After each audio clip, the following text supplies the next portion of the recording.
The topic is current political and social situations on the continent of Africa, and we're talking to Dr. LMadu.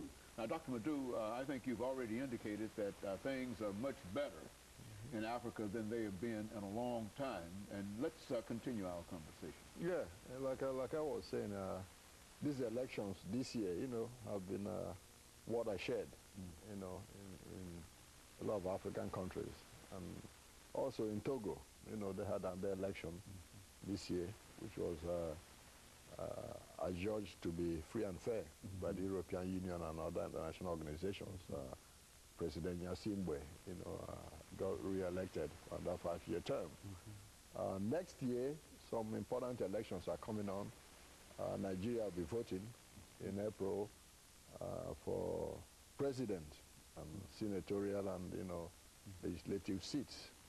As you know, President Yaradua died earlier this year, and Goodluck Jonathan, who was vice president, took over as president. And then Jonathan wants to run, for the next president as president come in April on his own. But he's been challenged, by some very powerful contenders. Former military president Babangida wants to run again. Former vice president under Obasanjo, Mr. Abubakar, wants to run. And the former spy chief of the country, General Guzo, wants to run under the PDP, People's Democratic Party platform. And then, of course, you have the former president too, General Muhammad Buhari, who also wants to run. So it's going to be a very interesting elections, for the country next year. And hopes are and indications are that the election will be free and fair, given the tensions and things at stake. Also in Uganda, there will also be an important election next year in Uganda. President Museveni wants to run for re-election. He's been in power since 1985, and still he wants to continue. Yeah, a few years ago when he wanted to run, in fact, a lot of the European countries wanted to break relations with Uganda because they thought it's time for him to go. Since 85? Yeah, he's been there since Milton Obote was overthrown. He's been there, since 1985, and has not given any indications of leaving office. So he wants to run again next year. But the person challenging him this time has a lot of credibility, so it's going to be interesting. Mr. Olara Otunu, he was former United Nations Under-Secretary for Children, and also former ambassador to United Nations for Uganda. He's running under the UPC banner, which was a party of former President Obote. So those are two interesting elections coming up next year. In Burkina Faso, President Compaoré also wants to run for re-election. But he's been in power since 1987, and doesn't want to give up either, and has gained a reputation for having his opponents, killed. Oh, yeah, and he came to power over the body of his best friend, Thomas Sankara. He was the person who organized the overthrow and assassination of Thomas Sankara in 1987. Sankara was his best friend since childhood, and it didn't seem to matter. Exactly, it didn't seem to matter. Thank you. It didn't seem to matter when it came to that. He cold-bloodedly, assassinated Thomas Sankara. So he's going to be running for re-election again next year, and indications are that he will win. Those who are opposing him, won't get anywhere anyway. That's the belief in Burkina Faso and national circles. It's best to just let him have the election. Well, now, how many years would he have if he were to? Is there 5 years? Another 5 years? Yeah, constitutions normally have those time, but either they change it themselves or they just keep running. And whomever wants to run, you get arrested and detained, for some spurious excuses. Then after the elections, you get released. So that's what they do. Yeah, there's like Museveni, his term is normally 5 years. But every 5 years he runs again, intimidates his opponents and moves on. Now in Central Africa, you have General Bozize, General Francois Bozize. Yeah, he wants to run for, re-election as president of Central African Republic. He's one of the few remaining military heads of state or dictators, as we call them, you know, in Africa. He overthrew the former, you know, president, you know, who was civilian elected and took over. So now he wants to run for re-election again. Then you have President Yayi Boni in Benin Republic, who's also running for re-election next year. Benin Republic is remarkable because it's one of the most stable and democratic countries in Africa, where elections are held and you know it's free and fair. So he holds that really in the West Africa region.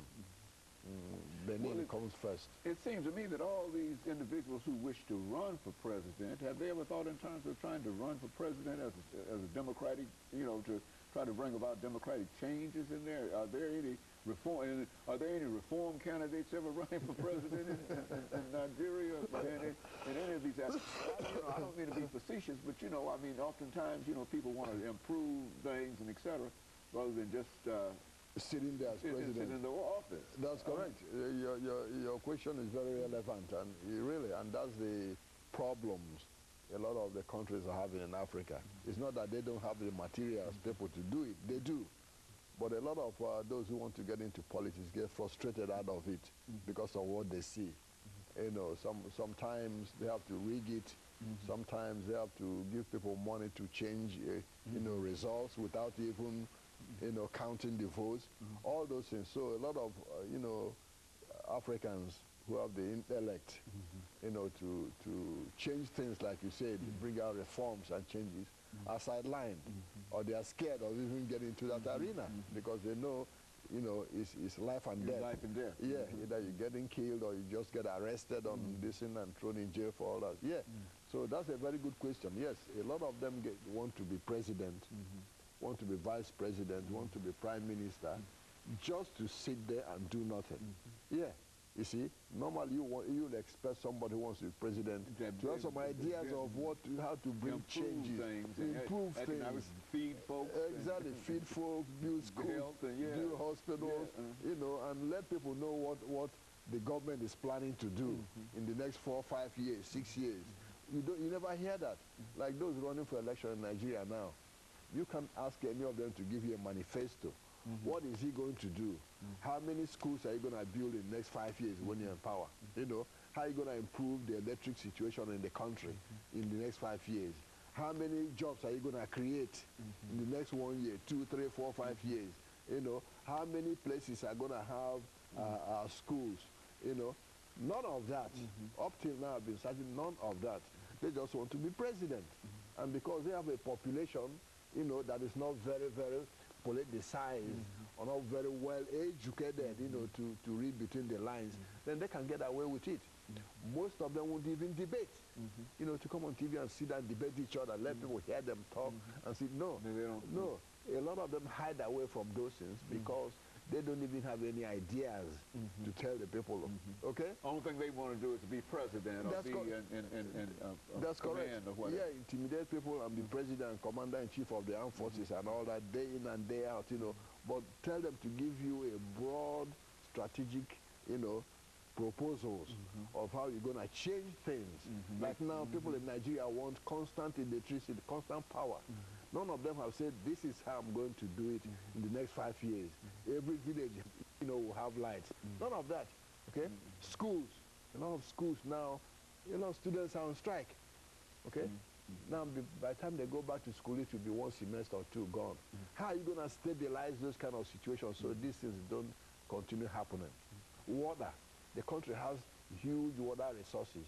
How are you going to make sure that everybody in 5 years while I'm in power has at least, you know, some water. Exactly, some water. None of these kind of things. And in most of the African countries, the same. The politicians don't address the issues that people want to know. So that's very important.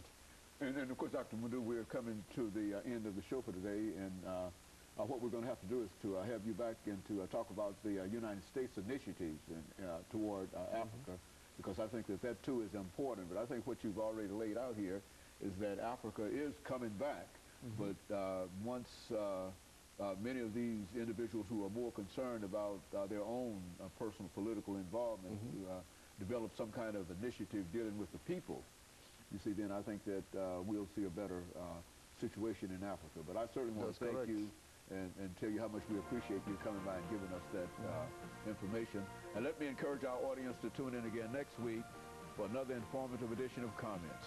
Thank you and good morning.